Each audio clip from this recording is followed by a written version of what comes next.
कल हमारा रिसर्च का पेपर है, practical day is your number मेरा था। सो मैं अंदर गई, सर ने मुझे बोला कि मैंने एक्सपेक्ट नहीं किया था कि मेरा वाइवा लेना और डेमोन्स्ट्रेशन बाकी है, शॉर्ट केस भी बाकी है, सब बाकी है।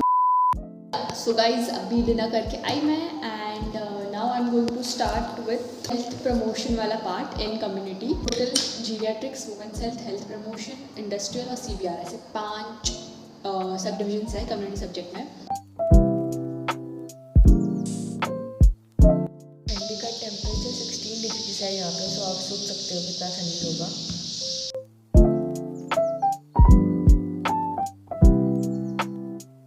A few moments later. Hey guys, so I'm back. Fresh होके आ गई हूँ मैं, नहा धो के नाश्ता पानी करके, and now we are getting started. So yes, we have approximately 10 hours, 10 to 12 hours अगर मैं थोड़ा और एक्सटेंड करती हूँ तो.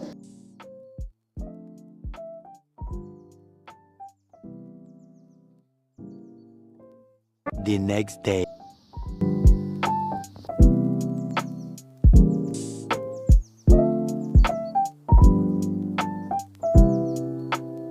Hey guys, so हमारा कम्युनिटी का पेपर हो गया है.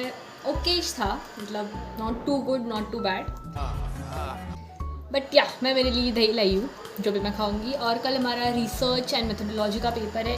भी देखते हैं जैसे मार्क्स आएंगे. काय दिवे लावले ते समजेल. Okay, I will catch you later. Let me enjoy my dahi. Bye bye.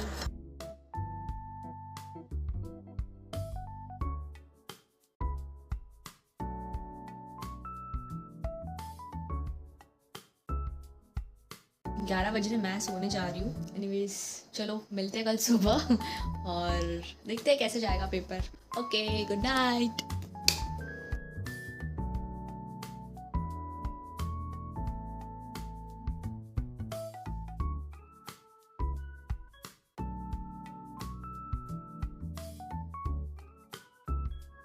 A few moments later.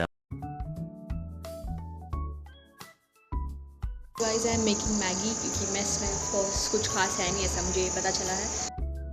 कल हमारा एथिक्स का पेपर है.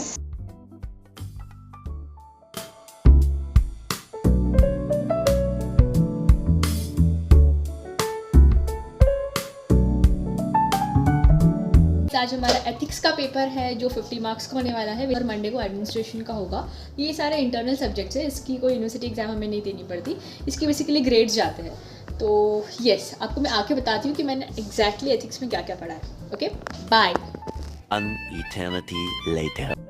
ओके, सो गाइज मेरा अभी एथिक्स का पेपर हुआ है जो मैं देखे आई और खाना खा के आई. सो बेसिकली एथिक्स में हम फिजियोथेरेपी में क्या क्या लॉज आए हैं, WCPT यानी world consideration of physical therapy, इन्होंने क्या क्या मेजर्स लिए हैं फिजियोथेरेपी को ग्लोबली रिप्रेजेंट करने के लिए, या फिजियोथेरेपिस्ट को स्टैंड होना चाहिए इन हेल्थ केयर सेक्टर, ये सारी चीज़ें. और फिजियोथेरेपिस्ट का क्या रोल है, क्या रिस्पॉन्सिबिलिटीज़ है, क्या राइट्स रेगुलेशंस है, वो हम पढ़ते हैं. और पेशेंट के क्या राइट्स एंड रिस्पॉन्सिबिलिटीज़ है वो हमें पढ़ने मिलते हैं. तो ऐसे ये जस्ट मैंने आपको जिस्ट दिया. Practical day is your. चलो सुनते सबका रिएक्शन. चैतन्य कसं वाटतं? न्यूरोचं प्रॅक्टिकल आहे, मेरा तो कार्डियो है. ऑर्थो वाला कॉन्फिडेंस है मैडम को. ऑर्थो वालों से मिलते हैं. मैं काफ़ी आई हूँ। ओके, एक और न्यूरो वाली से मिलते हैं, वृशाली. वैसे उसका बर्थडे आज. काय हाय नाही बोलायला बोलले. टेंशन आलं मला. भाई देखते कैसे जाएगा. Wish us luck. Bye bye. मेरा लॉन्ग केस का प्रेजेंटेशन हो गया है. मुझे COPD का केस आया हुआ था. तो COPD में सर ने पूरा फर्स्ट ईयर से लेके फाइनल ईयर तक सारे क्वेश्चंस पूछे जो भी सर पूछ सकते थे.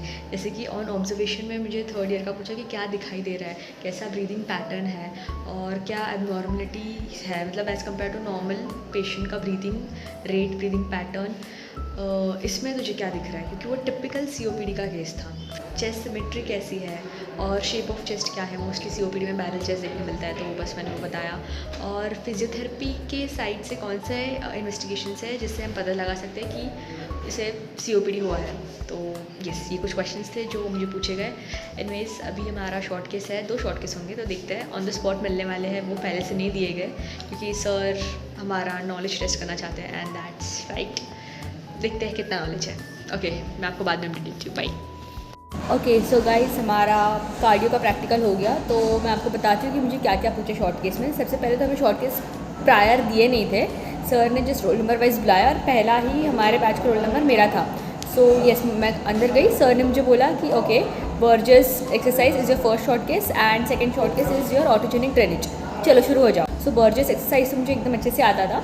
तो बर्जेस एक्सरसाइज और बर्जेस टेस्ट दोनों परफॉर्म किए जाते हैं और दोनों का टेक्निक्स ऑलमोस्ट सेम है। तो सर ने मुझे थोड़ा कंफ्यूज़ किया वहाँ पे कि बर्जेस टेस्ट कर रही है ना तू, तो बोला नहीं सर, टेस्ट भी है और एक्सरसाइज भी करी जाती है। ऑटोजेनिक ड्रेनेज में आ गई मैं, और सिक्रीशंस को मोबिलाइज करना है अपनी जगह से, उसको सेंट्रल एयरवेज में लाना है, सेंट्रल एयरवेज में लाके उसको माउथ से निकालना है।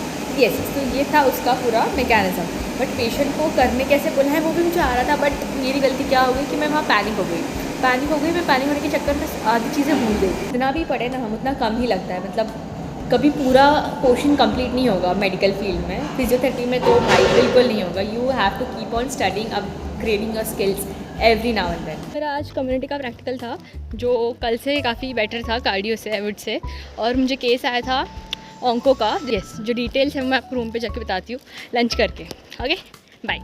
सो बेसिकली जो मेरा पेशेंट था आज, उसको स्क्वामस सेल कार्सिनोमा था, बकल का, राइट साइड बकल का। ओके, तो उसका जो चीफ कंप्लेंट था प्रेजेंट, उसको कफ था पहले तो, और सेकेंडली उसको माउथ एलिवेशन करने नहीं हो रहा था, जिसकी वजह से वो स्वॉलो नहीं कर पा रहा था और अच्छे से बात नहीं कर पा रहा था। ठीक है, तो एज अ फिजियोथेरेपिस्ट हमारा उधर रोल आ जाता है कि उसको अच्छे से बात करवाना, यानी कि उसका TMJ का जो रेंज ऑफ मोशन है वो बढ़ाना। सो यस, इस पर मुझे मैम ने काफ़ी क्वेश्चंस पूछे कि उसका रेडिएशन का, उसका कीमोथेरेपी का कितना साइकिल्स है, कितने मंथ्स चलने वाला है, कितने ड्यूरेशन में होगा, और जो कॉमन कॉम्प्लिकेशंस होते हैं या साइड इफेक्ट्स हो सकते हैं वी कैन से रेडिएशन और कीमोथेरेपी के, जो डिजीनेस, नॉशिया, वोमिटिंग ऐसे है। तो डिजीनेस के ऊपर हम क्या कर सकते हैं वो मुझे पूछा गया। पल्मोनरी कॉम्प्लिकेशंस प्रिवेंट करने के लिए हम कौन से एक्सरसाइज या कौन से प्रिकॉशंस कर सकते हैं वो पूछा। तो मैंने बताया कि बेसिक ACBT करवा के पेशेंट का कफ जो है वो हम निकाल सकते हैं, सिक्रीशंस निकाल सकते हैं। उसके बाद रेंज ऑफ मोशन और हमारा स्ट्रेंथ इंक्रीज़ करना है TMJ का, और बाकी के जो पेरिफेरल जॉइंट्स हैं उनका भी रेंज ऑफ मोशन मेंटेन करना है ताकि वो फटीग या कॉन्ट्रैक्चर में ना चले जाए। पेशेंट एजुकेशन जो सबसे इंपॉर्टेंट पार्ट आ जाता है वो भी बताया। बस हमें पेशेंट को यही नहीं बताया कि फिजियोथेरेपी क्यों इंपॉर्टेंट है, हमारी कंडीशन, तुम्हारी कंडीशन जो है वो क्या है, बस इतना नहीं बताना।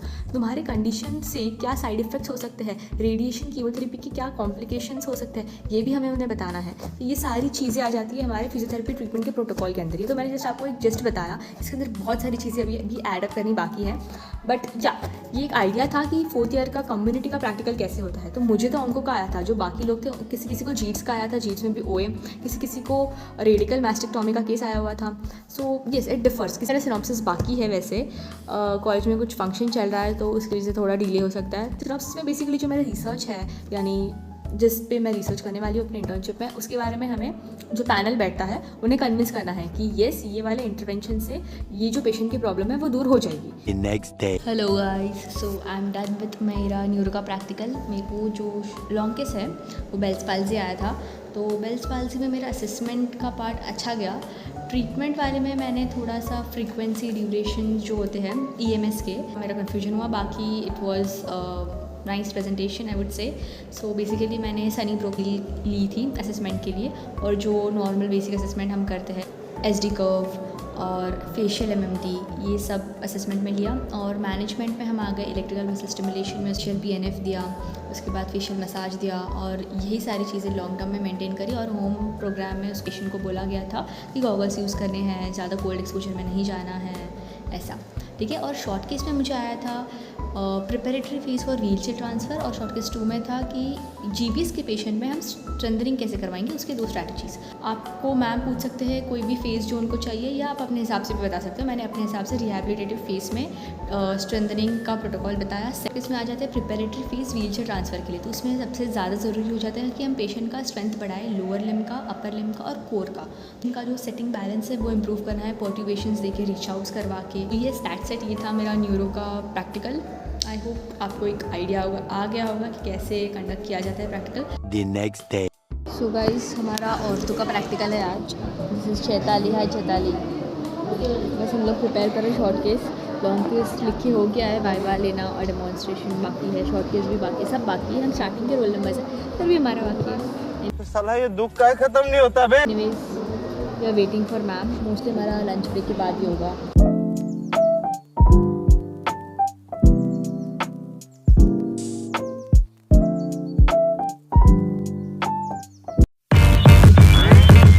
Damn.